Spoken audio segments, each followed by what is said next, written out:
When it comes to people, I'm very nosy, and you might also be nosy too, though nosy is kind of a negative term. So maybe just curious. You might be curious about people. With people you know or don't know, you very often see where they're at, but you don't always know how they got there. And that can be the interesting thing. I could interview some other people, but I'm going to start with myself and how I got to where I'm at. I'm going to start today by talking about the first job that I got here in London and how I got there.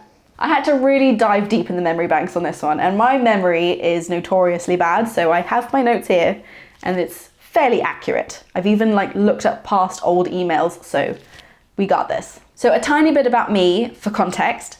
I moved back to the UK and to London for the very first time in 2015. I had been living, studying, and then working in the United States for about 3 years before this. My education and career background is in higher education, actually. I'm not sure if I've mentioned this on my channel previously, but I did a master's in higher education in America.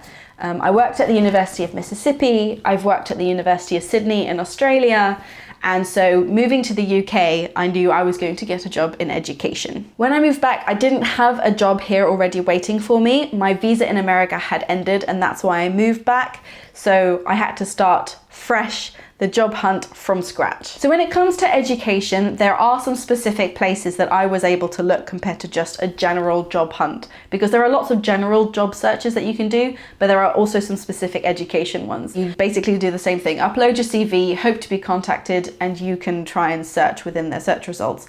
I found all of these mostly useless. A lot of the time, they were agencies who posted a job but didn't actually have the connection to that university. So, you never heard back from them, or they didn't specify which university it was you would even be working for. It wouldn't specify things like the salary, really important things they actually wouldn't put on there. So searching was a bit of a dud. The thing that I was able to do, which may translate outside of just the education jobs, but really worked with me for the education jobs, is I basically sat at my laptop, I looked at Google Maps, I Googled university. Obviously, all of the universities in London kind of popped up. So then I just went methodically through one by one and clicked on the links to the website, to the jobs pages of those websites, and saw if there was anything that interested me. And that worked brilliantly. Because I'm quite an organized person, I kept a spreadsheet of all the jobs that I found that interested me. And it was really, really helpful. So I'd put the position, which university, the salary, any little details about it that would help me with making a decision, including when the predicted interview dates would be. I had it color coded, so if I'd found it but not applied for it, it was one color. If I'd applied for it but not heard back, it was another color. If I was offered an interview, it turned into another color. So here are some numbers for you. I applied for 16 jobs in total. Of the 16 jobs, I was offered 5 interviews, which is a fairly good rate, actually. I've heard of much, much worse. Right, so the first interview that I went to was for City University here in London. The interview went really well. I was very comfortable in it. I felt like it went well, but I was unsuccessful. I didn't get it. So what I did was I reached out to them and I said, sad to hear I didn't get it. Could you give me some feedback? It was my first job interview in London. I'd like to hear what the reasons were why someone else picked me to the post, essentially, which is something that I would always suggest anyone does if you ever get turned down for a job, is find out why. This was really helpful in this particular case because it turns out the job was an inside promotion. So they had this new job and they had actually wanted to hire somebody from another position. They'd sort of already created this pathway, but they have to interview other people as well, just to make sure. Like, it's just part of the practice and procedure. So they already had in mind somebody to take that position. But what it meant was that they offered me that person's previous job. So they said, we really did love you in the interview. We'd love you to come and work here. Would you like their job? I didn't take it. The reason for that being that the salary was less and the job role wasn't as senior.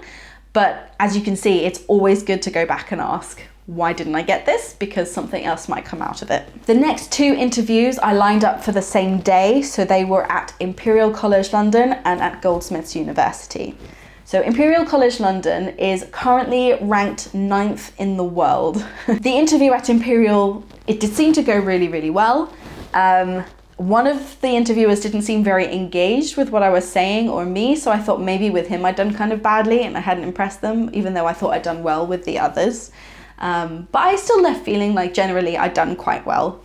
I'd also arranged for Goldsmiths to be after that, so I then travelled to Goldsmiths University and went to that interview. It seemed to go okay. I really liked the university, but I wasn't feeling like I wowed in the interview, I have to say. Just being honest about myself. So what happened then, which I wasn't prepared for, is that I then left Goldsmiths interview, and as soon as I walked down the stairs, I was called by Imperial College and they offered me the job. So my job search was from the 27th of July until the 18th of August. That was 23 days, which, to be honest, was fairly quick. You can get quicker, obviously, but I was expecting it to take an awful lot longer than that. And for other jobs, which I will talk about in future videos, it definitely did take a lot longer than that to find a job. So 23 days was a fairly good record, and then I started a month later. So that's how I found my first job in London. I ended up working at Imperial for a year and a half, maybe a little bit longer than a year and a half, and really, really enjoyed it. And I've worked with them again as a YouTuber for my accommodation tour, because you can rent their accommodation to stay for in summer if you're a tourist or, you know, just someone who wants to visit London at a really, really good deal. So it just seemed to match up really well that I'd had such a nice time working at the university, and then I got offered to work and show the accommodation around on my channel, so a nice little circle there. In the next video, talking about job searching, I'm going to talk about leaving that job and searching for the next job as well. So if you'd like to find out some more, if you have questions about job searching, do write them in the comments so that I can maybe put together a job searching video, helpful, useful tips. This was more of a story about me.